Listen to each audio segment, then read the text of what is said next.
Brady, and I grew up in Bismarck, North Dakota.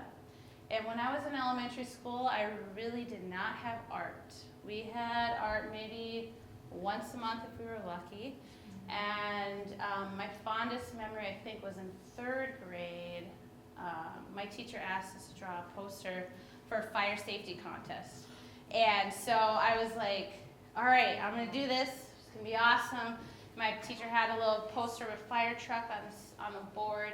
I drew a picture of a fire truck, a little Dalmatian dog, a little girl, like cartoon bubbles. It was cool. And I won out of like 3,000 kids, 3rd through 5th grade, and I got a little ride to school in a fire truck. And little did they know, I lived across the street from my elementary school. So the fire truck pulls up to my house, and I'm this shy little girl.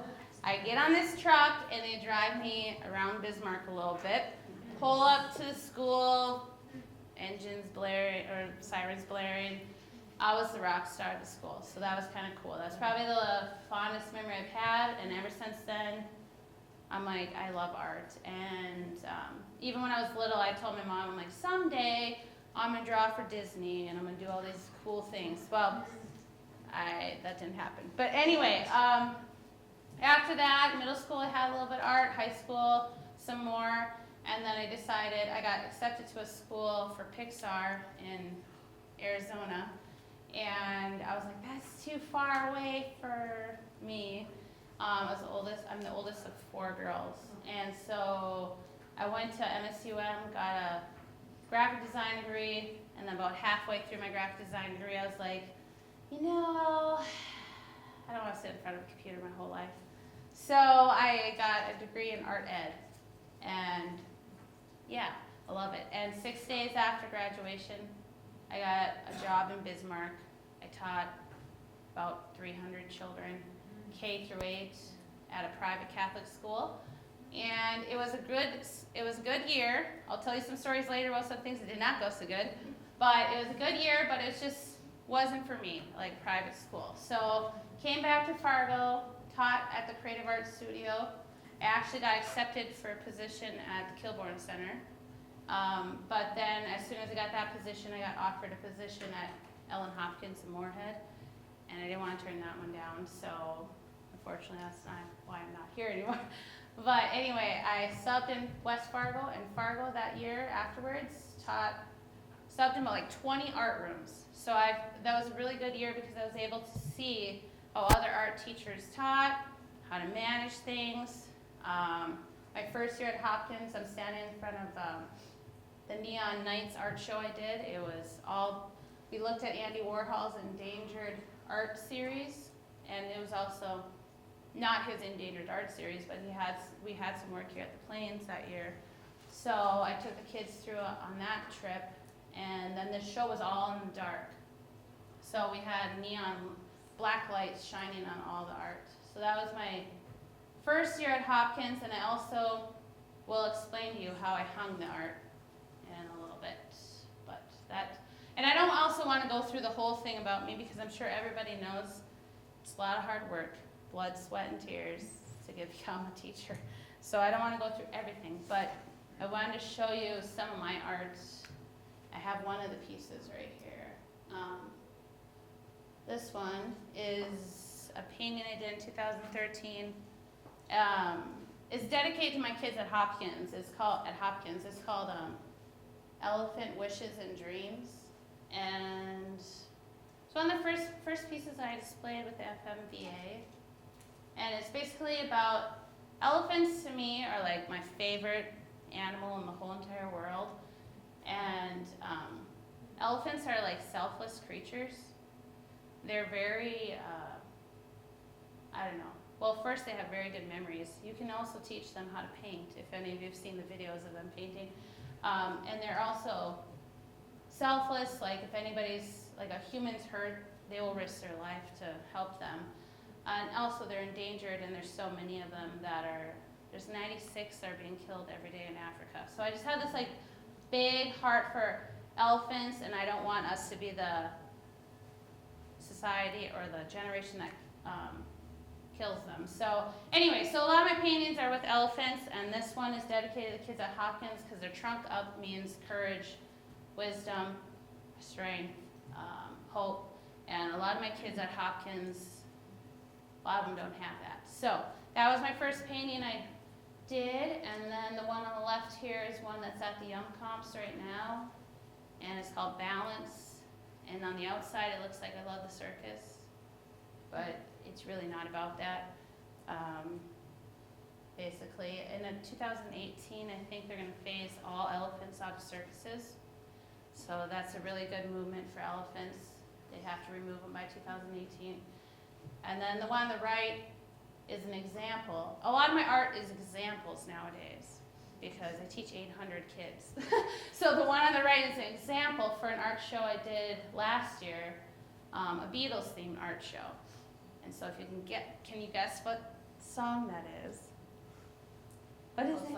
Octopus's Garden. Octopus's Garden. So third grade did these, and it was a landscape picture under the sea. And so I taught them how to draw an octopus, how to draw like lobsters, turtles, fish, plant life, and then they had to make a landscape based on that song. So that whole show was Beatles songs. It was the 50th anniversary of coming to the United States, so it was a perfect year to do the show. And I'll show you more pictures of the show in a little bit, but a lot of my art is cartoonish, I guess you could say. And why I love elementary art, I've taught kindergarten through 8th grade. And after my first year at Cathedral, I realized 7th, 8th, 9th, 10th, 11th, 12th just weren't for me. Because not that I don't think they love art, I just think that kindergartners through 3rd, 4th, and 5th are just so honest. Like, you are the rock star of the school. Like, when you walk down that hallway, you are one of their favorites. I mean, Phi Ed and music are close, and their teachers are right up there. But it's just, they're really honest, and they're not afraid of being wrong. And I think that happens about 5th grade, 6th grade, myself included, I'm sure all of you. They're afraid that if they make a mistake, they want to give up. And 1st graders especially, because I teach 1st through 5th, you tell them, we're going to make a picture, like today we looked at James Rizzi. We're going to make a picture with cacti and birds and all this stuff, and they're like, okay, and they're just like diving right into it and drawing, not worrying if it looks good or it doesn't look good.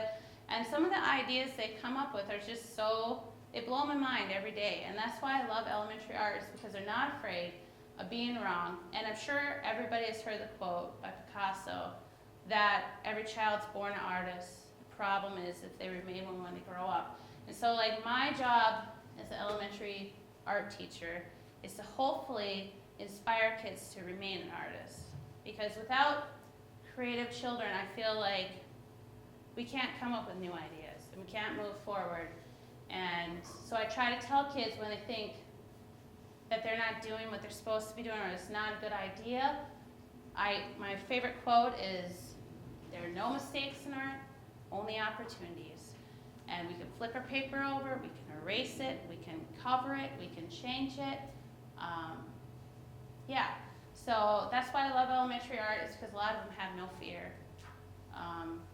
And it gets harder when you get older, but that's why I like it. And then also, I will be throwing in some like funny things that have happened to me to try to break this up a little bit. Do not ever guess what a child has drawn. It's not a good idea for those of you that want to become art teachers. Because I've done it, everybody else that's been an art teacher has done it, because when you do that, then sometimes you might get an answer you don't want to hear. So I really can't think of an example for sure, but you don't want to say like, is that your dad, or who is that? And then they give you a totally different response. So a better question is, can you tell me about that, or what is that? So just for those that want to be an art teacher, it's a good one to remember. In the front of my room, I have the famous Mona Lisa, and I will be talking a little bit about like what I do for organization and what I do to manage my room, because I do teach 800 kids. That's about 150 a day. So it's 1st through 5th grade, it's crazy. As soon as 1st grade or 3rd grade leaves, 2nd comes through the door. As soon as 2nd leaves, 1st comes through the door. You have all different preps. It's insane, but it's fun. And I would never trade anything for teaching art, because I wake up every morning knowing that I'm probably going to be the difference in some kid's life. And even if I'm having a bad day, I remember that. And I want to cry, but anyway, so Mona Lisa's our mascot. And I might be jumping around, but at the beginning of the year, I sit the kids down, and even if they know that I use the Mona Lisa as a attention getter, I kind of creep them out a little bit with her. And she's our mascot, and I tell them, you know, no matter where you are in the room, she's watching you. And then they test it out. They walk around my room, and they're like, oh, she is watching us, and how did he do that? And then I try to explain them all the mathematical proportions Leonardo da Vinci came up with, and the 3/4 pose and all that. But anyway, so she's our mascot. I say Mona, they say Lisa. Their hands are supposed to go to themselves. Notice I say supposed to. And then their eyes are on me. So I use her a little bit as our mascot, but more importantly, next to it, I kept this poster for my first job in Bismarck. And it says, be yourself, an original is always worth more than a copy. And I think it's harder in elementary school to have kids not copy you, because they don't know how to not copy you. Because everything they're given, whether it be on iPad or in, like, their teachers teaching them how to do something in their classroom, they're copying and modeling you. So in art, it's harder for them to do their own thing because they want to copy you. So what I do is I do show them examples of how to do things, but then I encourage them to try to do their own thing. So here are some of the lessons I've taught this last school year. The one on the top is with 4th and 5th grade on the top right, and we were toy designers, so little Lego characters. And the thing I let them copy was the template. And normally I hate having kids trace, like I'm totally against tracing. But for this one, I did let them trace, and I let them trace the body of the Lego character, and that was it. And my justification was that if you worked at Lego, on the computer, I'm assuming there'd be a template, and they would have to follow the template and then transform their character into a new Lego character. And this was probably one of the most favorite art projects my 4th and 5th graders ever did, because they got to choose their character that they wanted to transform into a Lego minifigure. So a lot of hockey in Moorhead. A lot of hockey characters. It's hard to see, but the one on the top left is Tangled, the girl from Rapunzel. And then this one right here actually is by a little student that I have in 5th grade that, Tina is her name. And she's very quiet, but she made herself. So, well, some of them made themselves, some of them made famous figures, some of them made people I've never heard of in my life, like these YouTube characters. I'm like, who are these people? Why do you look up to YouTube? So I guess it kind of gave me a insight into what kids like these days, which was also pretty cool. Yeah, so the one on the left, the big portrait, one of my favorite pop artists, I don't know if you guys know of him, his name is James Rizzi. He lived to the year 2011, but he did really bright, colorful art, and the kids love it because it looks like their drawings. It's pop art, it's bright, it's colorful, there's faces, smiley faces on everything. He's made really cool airplanes with his art on it, cars with his art on it, buildings, et cetera, et cetera. So the one on the left is a portrait that they got to draw. So it's like I showed them how to make a portrait in the Rizzi style. They customized it to themselves. They made their background with my example. And of course, Angry Birds. That was a popular one. But they got to design what kind of birds they wanted, what kind of landscape they wanted to do, what screenshot they wanted to do. So I try to incorporate a little bit technology into their art. And then just to break this up a little bit, I've been teaching for 5 years. I've made so many mistakes and said so many embarrassing things. I can't even think of them all right now, but I thought I'd tell you some of my most embarrassing things because I like to laugh and I like to make fun of myself, and I will even, at the expense of myself, make fun of myself in front of my kids just to make it fun. So to laugh at yourself is really important because nobody's perfect. And so a couple confessions of myself as an art teacher. I am not a clay, I'm not amazing at clay. I took in college, my projects were horrible. I'm surprised I even passed. But you have to do it. So my first year at Cathedral, the teacher before me taught for 23 years, and every single year she would have 25 potter's wheels. This is how many potter's wheels she had, 25. And they were just like the little portable ones that you can move. So she'd hook them out all outside. And then she'd rent like a little trailer and keep them stored in there, have water buckets, have these wagons, and she did it with 7th and 8th grade. So my first year at this new school, she's like, this is how you do this. You hook it all up, you rent this place from the mini storage place, you get all of them in there, and then you teach 7th grade and 8th grade back to back. So 7th will come out and they'll do pottery on the wheel, and then 8th will come up right after them. So it was actually a 45-minute class. So you get them out there, get them all set up. The wheels were already preset. Get them all set, give them the clay, get them going on the wheel. By the time they even attempted to make something, it was time to clean them all up and then throw them back in the wheel or into the storage unit, get them inside, clean them up, and grab my next class. So my first year teaching at Cathedral, I did this. And I decided I was going to recruit my high school art teacher, Bill Barron, who is in Mandan, North Dakota. And I said, can you please do a demonstration on the wheel, because I can do it, but I'm not that good at it. And so he came out. We put some clay on the wheels, and then we're working on them. And all of a sudden, the kids are like, Miss Brady, my hands, it hurts so bad. This hurts. And I had used some clay. I don't even know, it was probably porcelain. I don't know what it was, but it had rocks in it. And so they're ripping up their hands, and he's like, I told you shouldn't have went into art education. I was like, come on, seriously. So get the right clay. Make sure you have the right clay on the potter's wheel before you do that.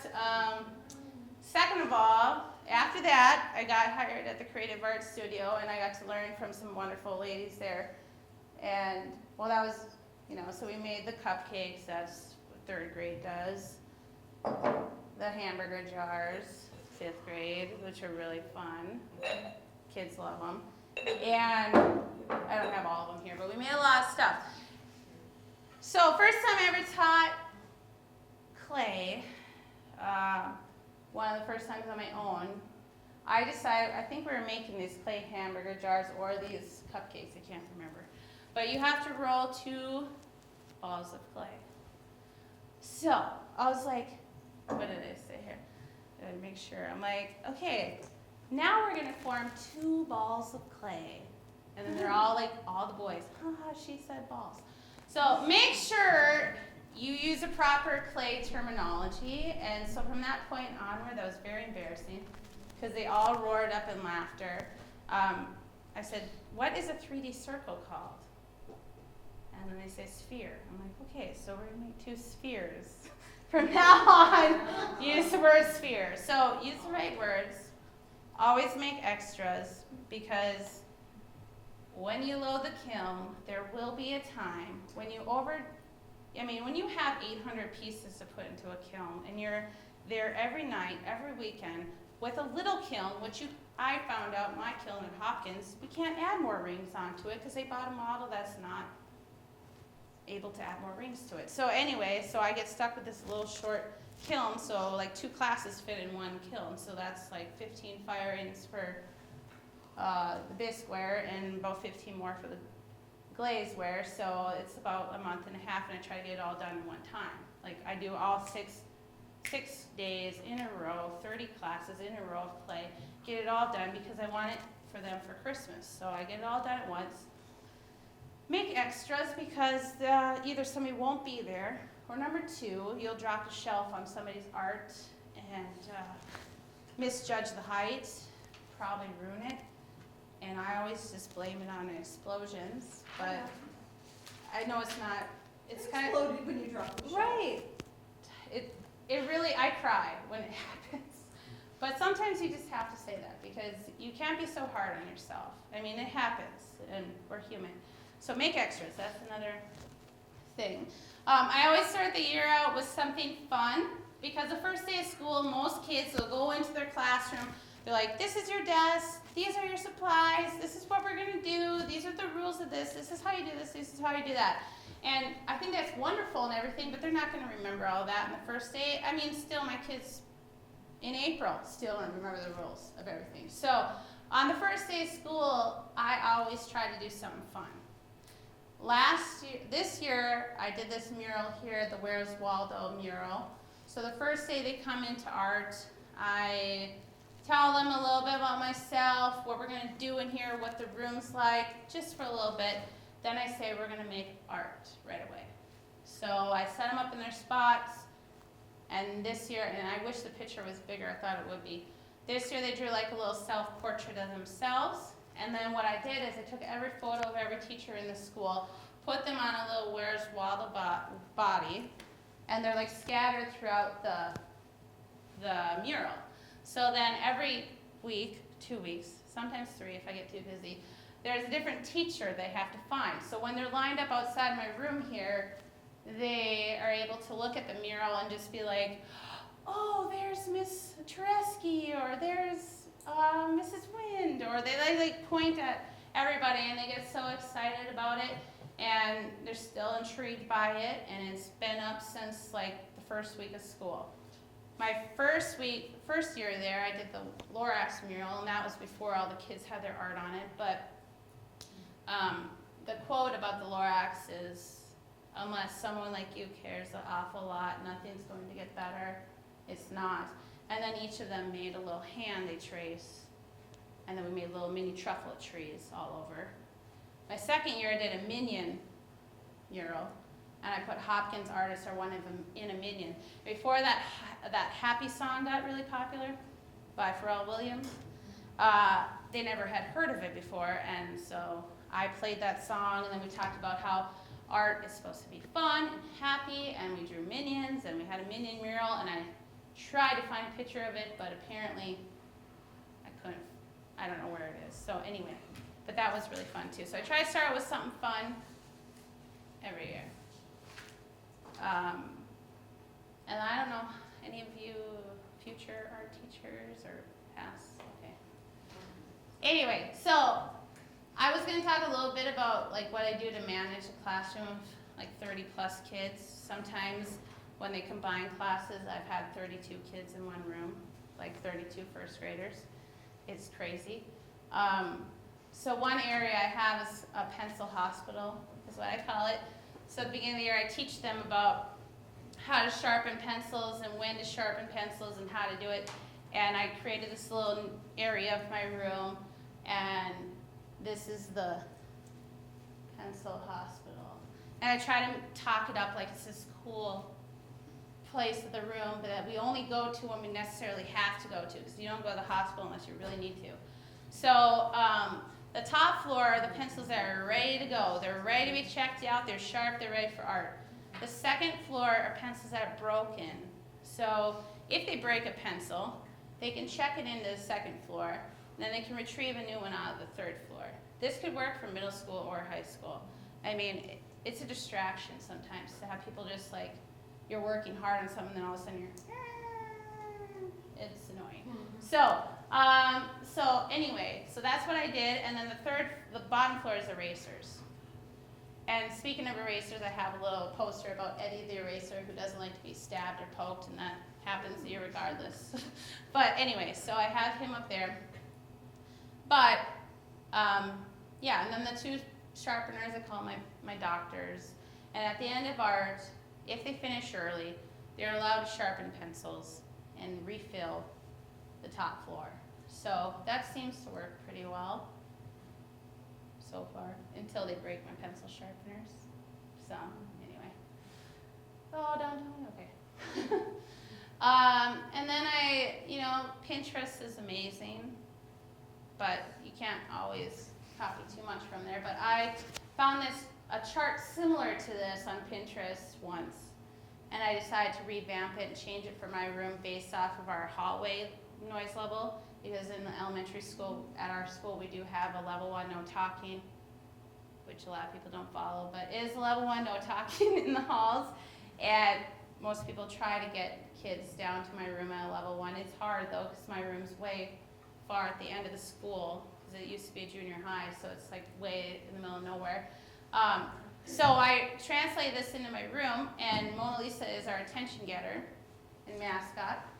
So when I try to get them to be at the right noise level, we do a level 1, 2, whisper, 3, inside voice, 4, loud, and 5, screaming and shouting, which never happens. We try not to do 4 or 5. But that would be like a good system to have in your room if you want to do elementary, middle school, or high school. It might work. I love Minions. Today, we even made a few, like little Minion puppets, because about the end of the year, you run out of supplies and money, and especially when you have 800 kids. So we started making little puppets. So in my room, I have art room jobs, and each table gets a little job. It kind of helps spread out the tasks, and that way everybody's doing something. And the noise level monitors, they get to choose the volume. Yeah, they get to, yes. What kind of puppets are those?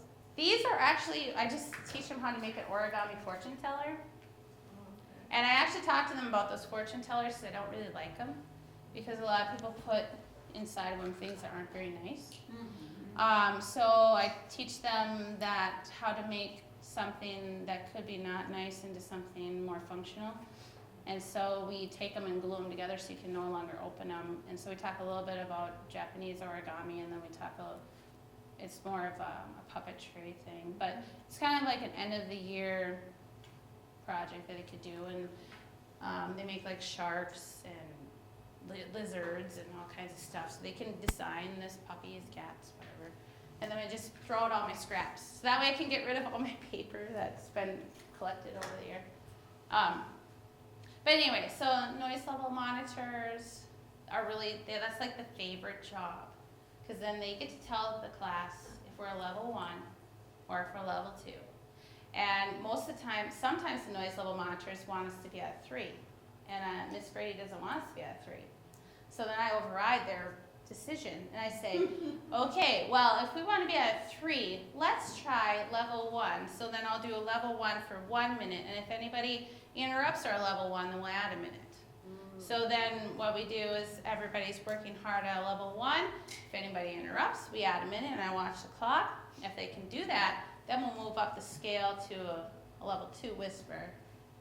And if they can do that, I might reward them with music. So then we play music, and then if they get louder than the music, which is higher than an inside voice, then we have to go back to no talking, we turn it off. So that's what I usually do for noise in my room. And my room used to be an orchestra room. So it used to be there's a big pit in my room. They filled it in, leveled it out, and the ceiling's vaulted. So the ceiling, it gets really loud in my room. So different supply distributors, scrap detectors, et cetera, et cetera. And then with the rules, I try to keep it really simple, because if you have something really elaborate, especially for elementary school, they're not going to remember it all, for one thing, and number 2, it's just harder on you. So I keep it with the school rules of being respectful respectful, responsible, safe, kind. Then I add in being creative. So there's my minion theme. And then, like I was talking about earlier with mistakes, I have that poster and I wish it was easier to see, but basically I, try to get them to either flip it over, erase it, cover it, turn it into something else, which is number one, turn it into something else, do something with it. And then teach them that mistakes are okay, because in every other subject, sometimes mistakes aren't okay, but in art, I feel like that's how we come up with the coolest things, is with mistakes. So I try to teach them that mistakes are okay. My tables have the little drawing figures, because I had like 40 of them. And you don't want to use those with elementary kids, because they try to pull them apart, because they think they're like Stretch Armstrong or something. And then they break off all the arms and legs. So I was like, what do I do with these? And my former art teacher left so many supplies in my room. She was a hoarder, so there's so many things I went through my first year teaching there, which was great, but I never used them. So I spray painted them and I hung them above each table, so each table has a little superhero guy, little drawing figure, and then they can even look up and see the proportions without touching them and breaking them. And then each table has their own little minion superhero. So, and those don't last on your tables, by the way, so I cover them with 3 layers of that laminate stuff and then duct tape around the edges 4 times. So that's how you keep those on the table. But yeah, so all that leads me to my favorite stuff that I've been doing in the last 4 or 5 years, which has been upcycling. Because I don't really have a big budget, and I don't know about you, all of you other art teachers, but it's not really big when you have about 800 kids. It's about $2 per child for the year. And you see them 26 times, and it really doesn't amount to very much. And it never goes up, it always goes down. So every year I try to come up with something that I can do with them that won't cost a lot of money, and you will see me in the summer digging through the recycling bins at the local Fargo recycle areas, picking out bottles and all kinds of stuff and getting crazy, and collecting things, because that is sometimes kids love stuff that, let me back up, like at Christmas, you give them a present and they like the box and the packaging more than they like the gift sometimes. So I don't mind doing that. Sometimes the kids will even bring me things. Like the other day I had a kid bring me some dirty bottle caps from the playground. Miss Brady, I found these for you. And I'm like, oh, great.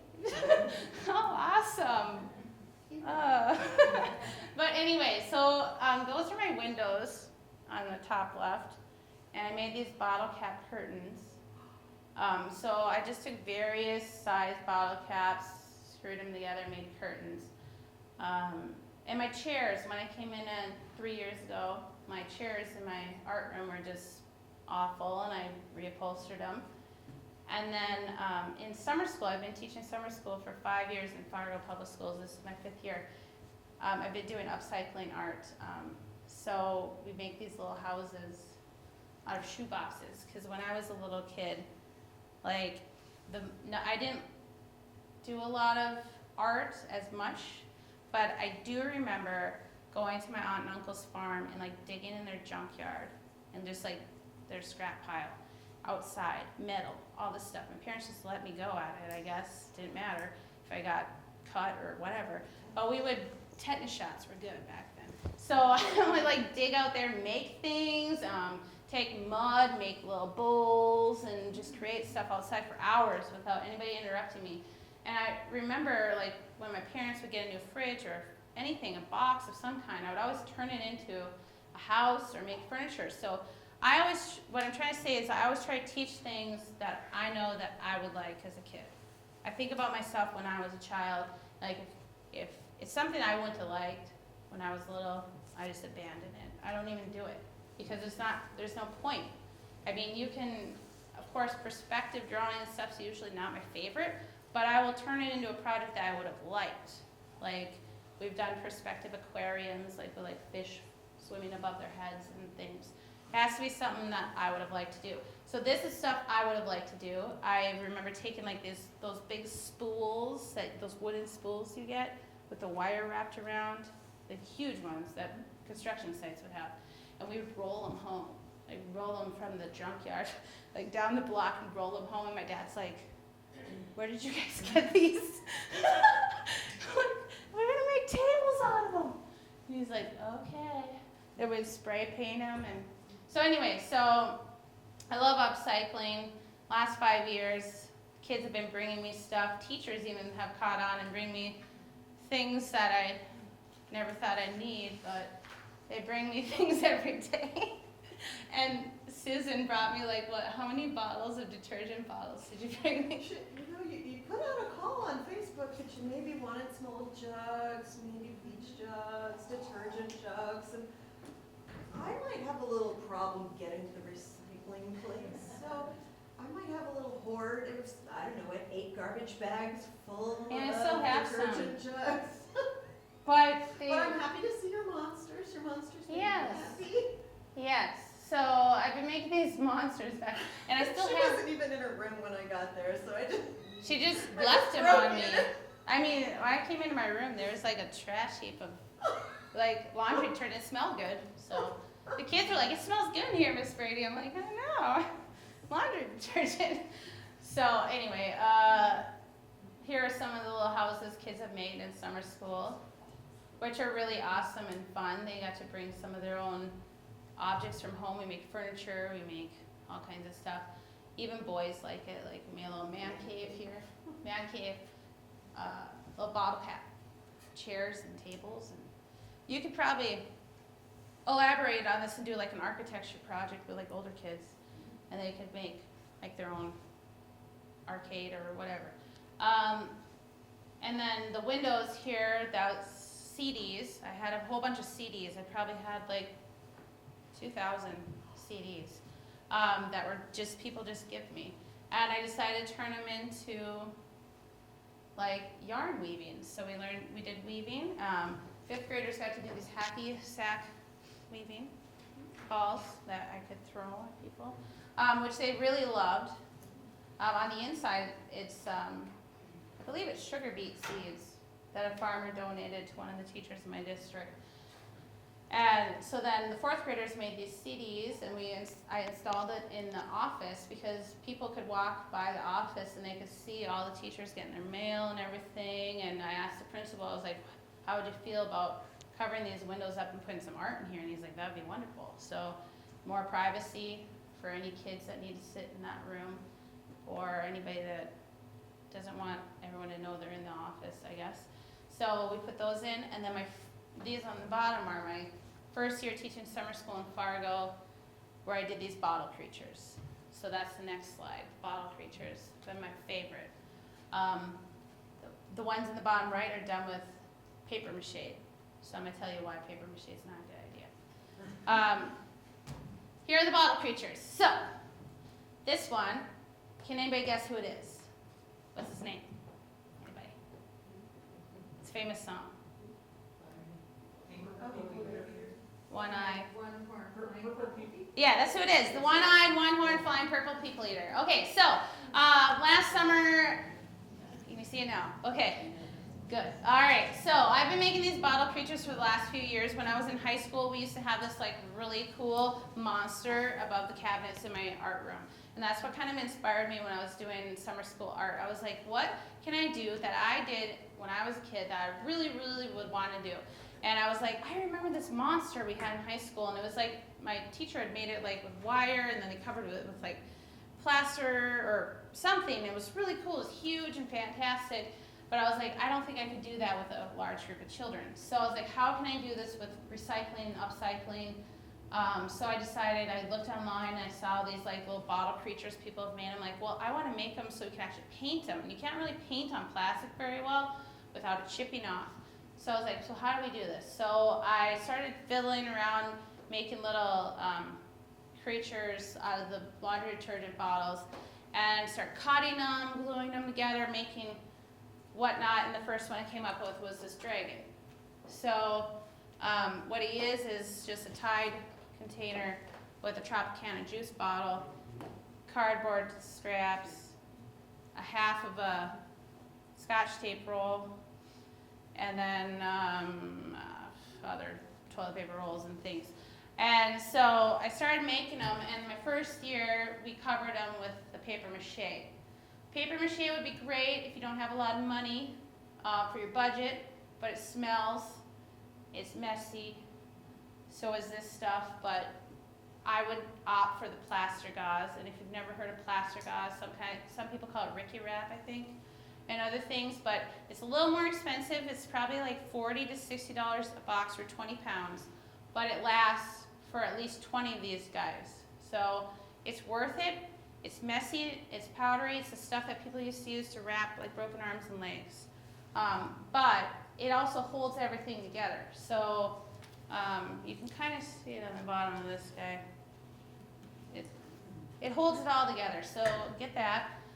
Hot glue, random things.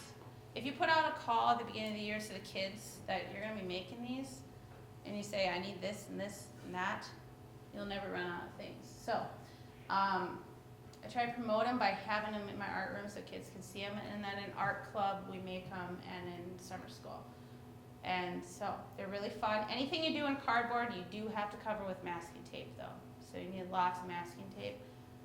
Don't be afraid of hot glue. You probably will burn yourself doing it, but yeah. I would never do it with anybody younger than 3rd grade though. And I think with the older kids you could do a lot bigger things. Maybe a group project, or I don't know. But here are some of my art club kids working on them. That's the process. On the left you can see them kind of taped together, and then they start smoothing them out. And you just tell they love it. Like, it's just so much fun. Like, how fun is that to have something that you could display and it's 3D and you can, you know, keep it forever and be like a little best friend and whatever. I just think they're fun. And then I teach them about blending and how to paint, and here are the finished products. And they're just so cool. Like Claire's on the top left. I mean, that was done in 3 times. The ones, this one right here, this is summer school, that's 4 times. And the one on the bottom left is 4 times. So they had more time to do more details with Sharpie, because day 1, you go through all the garbage and pick out what you want, assemble it. I might cut things, glue things. Day 2, and they have to pass a shake test. If they shake it and then something falls off, if they don't pass that test, then we have to make it stronger. Then we cover it. Day 3, paint. Day 4, add Sharpie or any additional items or details to them. So those are some of them. And then I just want to talk a little bit about my art shows.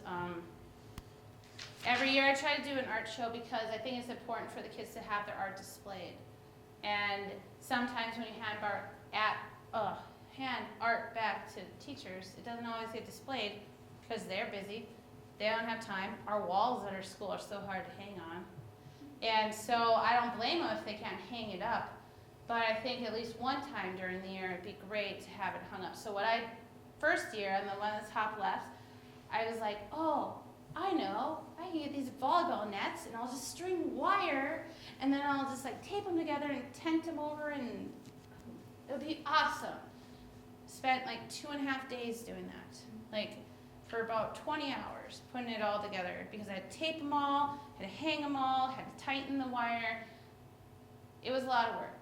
And then the next year, I was like, well, I'll use the volleyball poles, but maybe just keep the net on it. So I did that, and this is my Beatles themed art show right here. And so then I just used the binder clips and clipped them. So one person got one on one side of the net, and I was on the other, and then we just clipped them, clip, clip, clip, clip, clip. And that's how we got about 800 up. The 5th graders made the yellow submarine. So what I did is I called Regal's refrigerator, whatever, in town, and they donated boxes. So then I just cut out a little corner of the box, made a tripod, and created these submarine scopes. So let's see if this picture shows it up here on the top right. So I had about like 6 of those, and then those were in the middle. So that like saved a lot of space. But you could do this if you don't have the money to have a show, to display art, you could do this with any grade, and you could get refrigerator boxes. They're like, 6 feet tall, 5.5, 6 feet tall, and you could cover them with just that butcher paper, and I just stapled right into it. And then when you want to take them out, you just pull them right out, because they just come right out of the cardboard. So I had all the artwork up on there, and then on both sides, the volleyball poles, we had a photo booth that you can barely see way back there in the back, and then some artwork on the walls. The ones on the bottom left are the endangered pop art, and we kind of made it so the kids would like it with the stunner shades and all that like stuff. And then the picture on the bottom right here is the same kind of concept with the volleyball nets, except this year I got put in a gym that doesn't have those professional standards in the floor. So if you have the professional standards in the floor, they're stronger to hold the art than the ones with just the basic standards. So you need them weighted and they will sag. That was partially disappointing. I was a little hard on myself for it, but it wasn't my fault. I got placed in that gym, so it is what it is. But there's some of the art that one of my students is front of there. It was a raining cats and dogs art show. All cat and dog artwork. That's Romero Brito was the inspiration for that one. But yeah, that's basically all I had to share. Make it fun. Try not to do any art that you wouldn't enjoy doing yourself, and laugh at yourself. And those are pretty much, that's it. So does anybody have questions or comments? Thank you.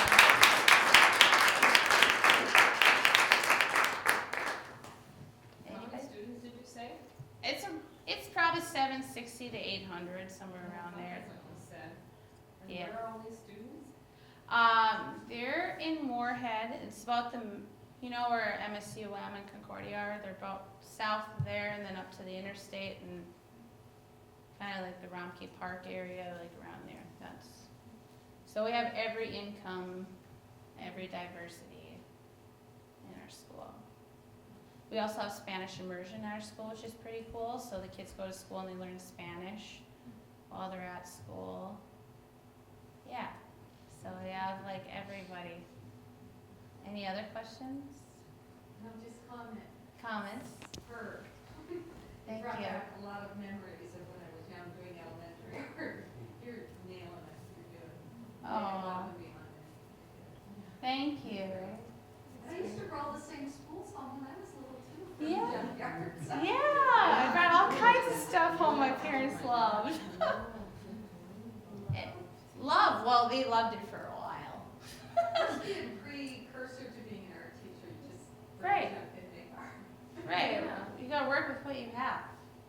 Yeah. These guys, I didn't really talk about them too much, these hacky sacks. It was a great way to start the year with 4th and 5th. To get them interested in art, and then I did a circle loom weave.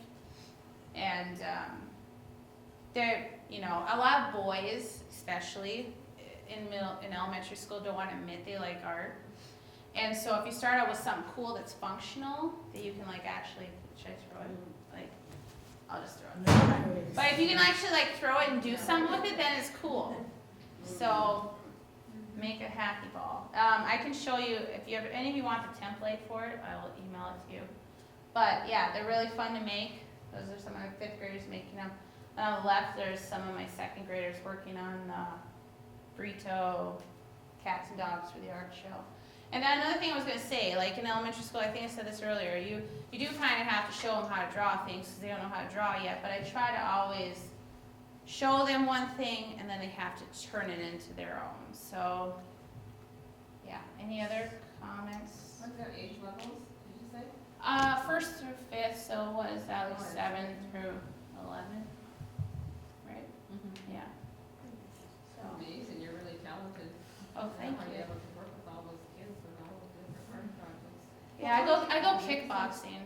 Huh? I go And kickboxing you do after art school. club.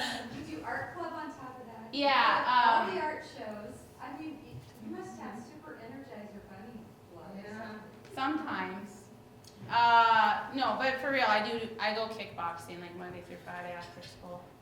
Like that's what I do to like get, cause it is stressful and it's hard and I don't think like, I don't know. I don't think anybody would, unless you're an art teacher, you would understand like what it's really like. So It's physically demanding. it's physically demanding, emotionally demanding, but it's great. Like I wouldn't trade it for anything else. It's the best job like you could ever have. Like the only times I remember in elementary school are art things. So I think it's worth it. I love what you said about when you walk down the hall, they see, you just have me Yeah. class, but it's like the first time they've seen you in 20 years. Right, yes, that's so true. And sometimes the teachers, I feel like when they all yell out my name, they're trying to keep them at a level 1 voice. I'm like, shh, I know, it's okay. High five, fist bumps. That's what we do. So you'll have to teach them a sign for Miss Brady so that they Yeah. can silently, Acknowledge. make a face Well, at like Miss a Brady. finger. Yeah. Exactly. All right. Well. So how many art clubbers do you have? Well, I do about like 4 sessions and about 5 days a session. So about 20 kids in each session. 80. Because that's where the parent participates. Yeah, the parents have to, it's an after-school activity, so they pay for it. But I do summer school as well. So in June, about two groups, 30 hours each group for the month of June. So this is my 5th year doing that. And that kind of is where I started with the upcycling stuff. And I evolved into the after-school art club because they would see my projects sitting up on shelves and they're like, how come you don't get to do that? I'm like, well, because I couldn't do that with 150 kids. Like, it's not possible. Like, if you wanted to do something like this, it would have to be, you could do it with middle school and high school, maybe, if you were able to rely on them to bring things. But with elementary school, it's kind of hard to get that many. I'd be in the dumpsters a lot. So, no, I don't want to do May it. is gotta be a good month for Right, that cleanup week. right. I don't need to, I might need another tetanus shot. Uh-huh. Any other questions?